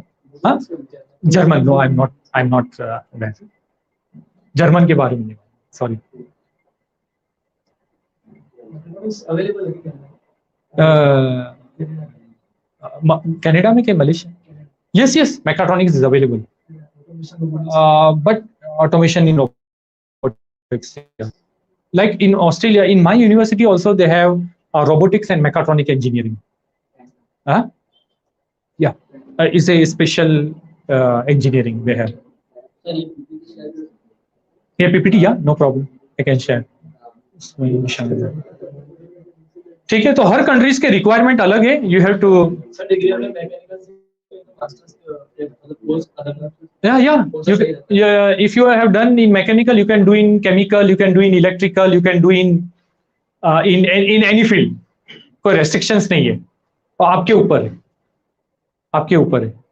सो आपने अगर मैकेनिकल से किया है, सो आप देखें कि फ्यूचर मार्केट यानी फ्यूचर इंडस्ट्रीज किस में अभी, जैसे ऑटोमेशन, AI, इंजन में पावर रिन्यूएबल एनर्जी है, पावर है. रिन्यूएबल एनर्जी में अभी बहुत है, सस्टेनेबिलिटी में है बहुत ज्यादा. फिर ऑटोमेशन पे है, मैकेनिकल में, रोबोटिक्स में है अभी बहुत ज्यादा. फिर AI में, आर्टिफिशियल इंटेलिजेंस में. That is a little bit different field, data analytics और data science, but sometime is related also. Degree कर रहे हैं वो एफिलिएटेड नहीं, तो मास्टर्स पे जब अप्लाई करेंगे मास्टर्स के लिए मलेशिया में, तो एफिलिएटेड डिग्री चलेगी. हाँ चलेगी, कोई मसला नहीं, no problem at all. Masters से मतलब एग्रीगेटेड नहीं. हाँ, बिकॉज दे आपकी एलिजिबिलिटी जो क्राइटेरिया है ना, जैसे मलेशिया में और बहुत सी जगह, वो ये लिखा होता है bachelor degree from recognize reputed university, that's all.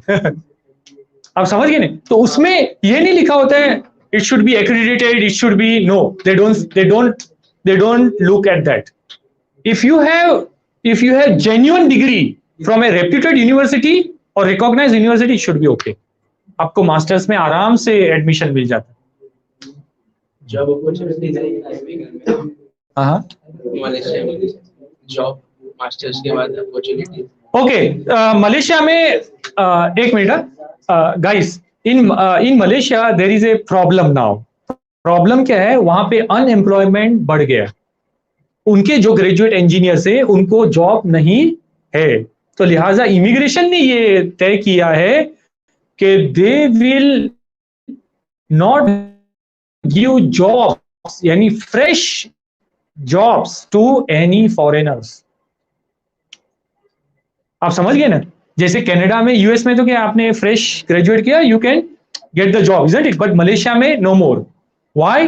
Because उनके जो ग्रेजुएट से, लोकल जो मलेशियन से, उनको ही बेचारों को नौकरी नहीं मिल रही है. लिहाजा उन्होंने कदम उठाया. पहले मिल जाता था, कोविड से पहले 5 या 8 साल पहले जो भी आप ग्रेजुएट होता था मलेशिया से, उनको जॉब्स मिल जाती थी. लेकिन अभी नहीं मिलती, क्योंकि मेरे भी स्टूडेंट्स जो पास आउट हुए मेरे अंडर में, वो लोग को भी जॉब्स एक को मिली है. तो उसको इसलिए मिली है कि उसने मेरे अंडर में पीएचडी किया है. उसने पीएचडी किया माशाल्लाह, और हुआ ऐसा कि उसकी पगार जो है वो बहुत ज्यादा है. तो इमिग्रेशन का रूल ये है कि अगर आपकी पगार 5,000 रिंगेट से कम है तो जॉब नामुमकिन ही है. 5,000 रिंगेट ऊपर रही तो शायद आपको मिल सकती है जॉब, और अगर 10,000 रिंगेट से ऊपर रही जॉब तो इंशाल्लाह मिल जाएगी. तो 10,000 यानी 1,80,000 से ऊपर. तो मलेशिया का कहना है, गवर्नमेंट का कहना है, वो लोग हाई स्किल्ड यानी जो एक्सपीरियंस, हाई एक्सपीरियंस वालों को ही आपकी पगार माहाना 2 लाख कब होगी? जब ऑफ कोर्स आपका एक्सपीरियंस ज्यादा होगा और थोड़ा ज्यादा एक्सपीरियंस होगा, तो इसीलिए ये होगी।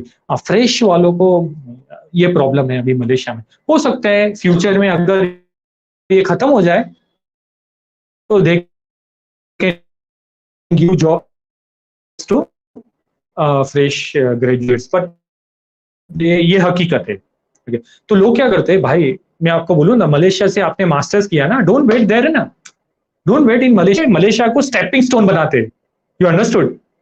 Stepping stone means they go to Malaysia, do masters, fly away to Canada, they go to Malaysia, go to Australia, New Zealand. You got my point.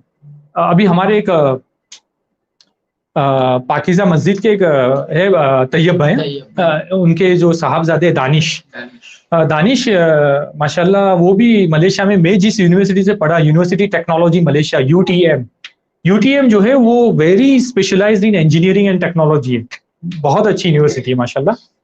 और तकरीबन वहाँ पे 40,000 स्टूडेंट पढ़ते हैं एक ही यूनिवर्सिटी में, बहुत बड़ी यूनिवर्सिटी है। तकरीबन बोलो ना तो ये पूरा जोगेश्वरी का इलाका, पूरा जोगेश्वरी का इलाका, हो सकता है इससे भी बड़ी हो, क्योंकि अगर उसमें भी आपको अगर यूनिवर्सिटी के अंदर भी जाना है तो एक शहरी समझ, छोटा सा शहर है, अब जाना भी है तो आप पैदल नहीं जा सकते, आपको स्कूटर बस या तो कुछ लेना पड़ेगा। तो हम लोग ने वहीं से मैंने मास्टर्स और पीएचडी दोनों वहीं से की, दानिश ने भी वहीं से की। तो दानिश ने वहाँ पे मास्टर्स इन स्ट्रक्चरल इंजीनियरिंग किया उसने माशाल्लाह, और उसको वहीं से ही सिंगापुर में जॉब इंटरव्यू के लिए जापानीज कंपनी आई थी, उसने माशाल्लाह इंटरव्यू दिया और वहीं से वो जापान माशाल्लाह टोक्यो में काम कर रहे। जापान में ये मसला हो रहा है मौलाना, क्योंकि वहाँ जापान में उनकी जो पॉपुलेशन है वो बूढ़े लोग ज्यादा हो गए, जवान लोग कम है। वो लोग शादियां नहीं करते, या करते तो बच्चे नहीं होते, या तो बच्चे कम है। तो इसकी वजह से उनका जो जवान तबका है अब लो हो गया, जिसकी वजह से उनके पास मैन पावर कम हो गया है। तो लिहाजा अब जापान में वो लोग बाहर के लोग लेना शुरू कर, लेकिन कंडीशन ये है कि आपको जापानीज पढ़नी पड़ती। तो दानिश ने भी माशाल्लाह उनको जापानीज पूरा कोर्स कराया, और एक बार आप जापानी से वो कर लेते हो, यू कैन सेटल डाउन। और आप अगर जापान में ज्यादा देर सेटल हो गए, they can even give you permanent residence long term के लिए, आपको पीआर भी दे सकते हो इंशाल्लाह। ठीक है, तो ये माशाल्लाह। और कोई क्वेश्चंस वगैरह? डोंट फील शाई। कोई भी question? Of course, why not, क्योंकि मैंने जब मास्टर्स किया था मलेशिया से, तो मैंने तकरीबन 30 कंपनियों को अप्लाई किया था जॉब के लिए, 30, उसमें शेल, यारा केमिकल्स थी नॉर्वे की, स्वीडन, उसमें मैंने इंटरव्यू दिया था। वो तो इंटरव्यू 3 इंटरव्यू हुए थे मेरे, बेल्जियम में हुए थे इंटरव्यू, या नॉर्वे में फाइनल इंटरव्यू था जो मैं फेल हो गया था, फर्स्ट 2 इंटरव्यू में पास हो गया था। फिर सऊदी में मैंने इंटरव्यू दिया था, Canada, you can give, no problem, कोई रेस्ट्रिक्शंस नहीं रखना है आज तो एकदम। You have to like the main important, आप अगर मास्टर्स कर रहे हो, मेक श्योर कि आप मास्टर्स में टॉप करो, that is the most important part. आप समझे कि नहीं? बच्ची कच्ची आपकी जो भी यहाँ बैचलर में कमी रह गई ना, वो पूरा मास्टर्स में आप, ये इसका असल फॉर्मूला है, आप समझे कि नहीं? ये फॉर्मूला है कि आपने, अब क्या होते हैं हमारे स्टूडेंट्स, क्या होता है कि बैचलर में मेरे मार्क्स बरोबर नहीं आए, मतलब कुछ प्रॉब्लम्स हो गई, कोई भी प्रॉब्लम हो सकती है फैमिली की, या तो ध्यान नहीं दिया पढ़ाई में, या सीरियस नहीं था, या जो भी, अब मैं सीरियस हो गया हूं मुझे, तो क्या करें, उसकी बची कच्ची कसर जो है, आपके मार्क्स जो कम आ गए बैचलर ऑफ इंजीनियरिंग में, मास्टर्स में उसको आप पूरा कवर अप कर दो ना, तो मास्टर्स क्या होगा, कवर कर लेगा आपके बैचलर्स को। क्योंकि जो कंपनी है, जो यूनिवर्सिटीज, वो तो आपके मास्टर्स को देखेगी, what we call as the latest degree, bachelor भी देखेगी लेकिन मास्टर्स को देखेगी, you have done something exceptional, अब यूनिक, यानी यू आर वेरी टॉप। तो ये इंडस्ट्री देखती है। और बहुत से मेरे सजेशन से, प्लीज आप सिर्फ हमने जो गलतियां की हैं कि हम लोग सिर्फ पढ़ाई बुक करते थे, एग्जाम्स, पढ़ाई बुक एग्जाम, बस ये हद तक मत रहो।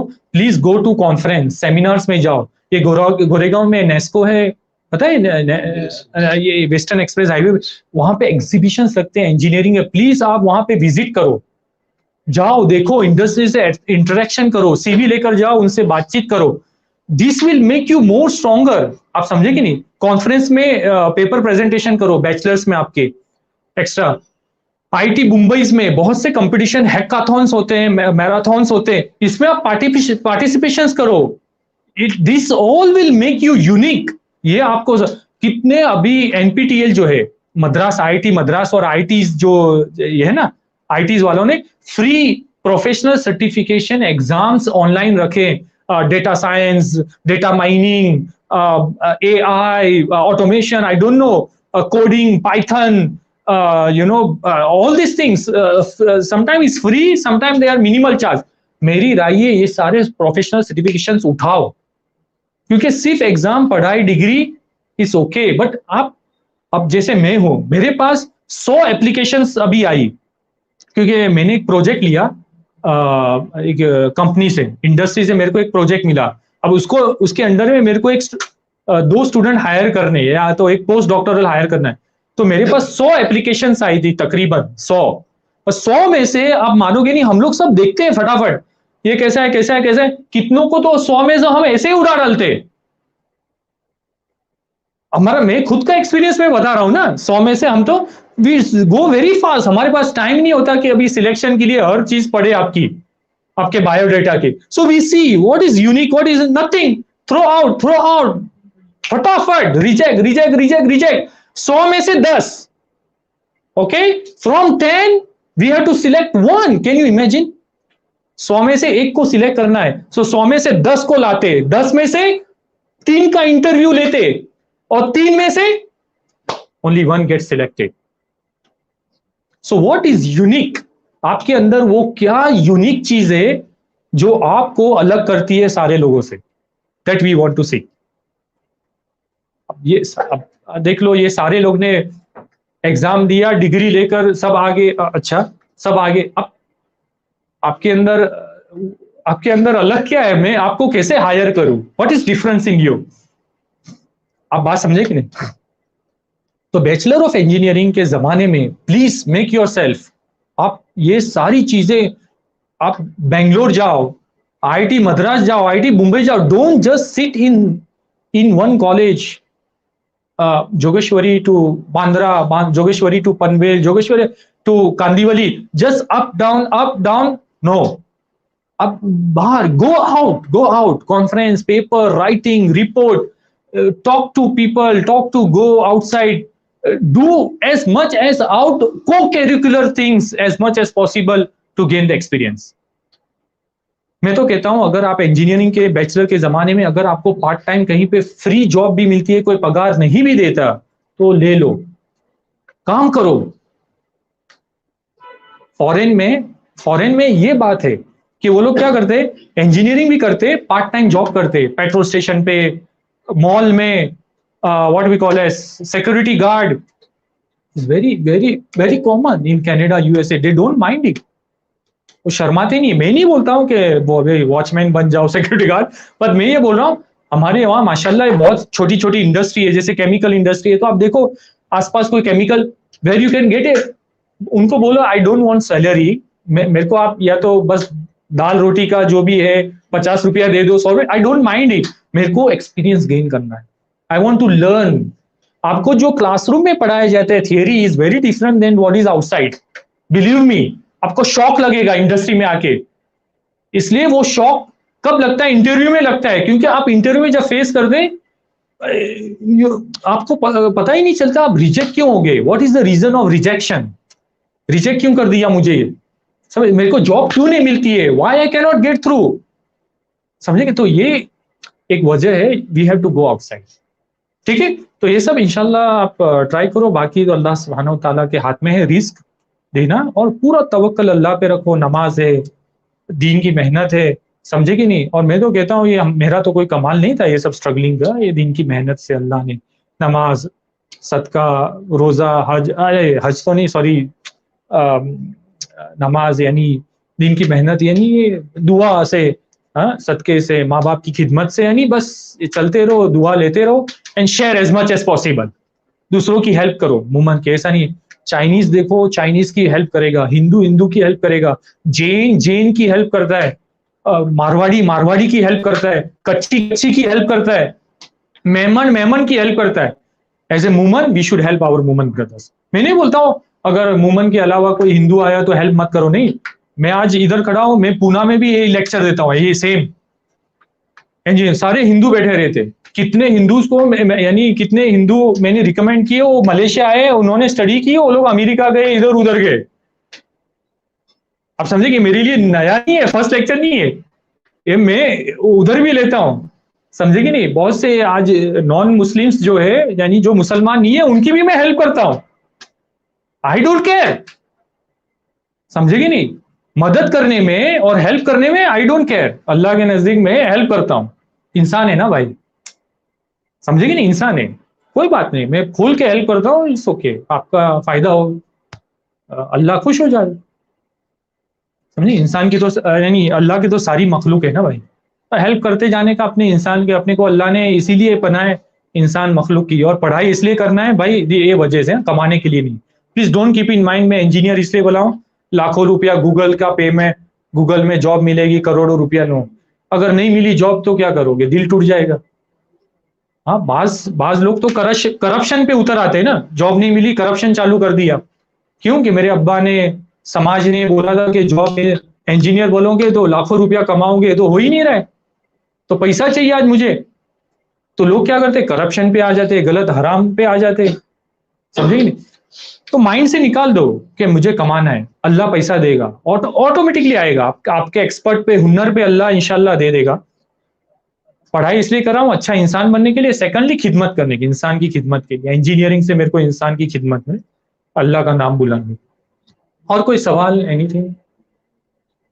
आप लोग सब जोगेश्वरी से आके दूसरी जगह से भी आए हैं? हाँ भाई, कहाँ से? मोमिन नगर वाले कितने? मोमिन नगर वाले यहाँ पे 3 4 5 6 6 मोमिन नगर है, और बाकी वेस्टर्न पार्क से माशाल्लाह। और कहीं से आप लोग से? सुल्तानाबाद से आप? गुलशन नगर, आप गुलशन नगर माशाल्लाह। आप मोमिन नगर से माशाल्लाह। तो काफी माशाल्लाह जगह। जोगेश्वरी से मुझे। जी जी।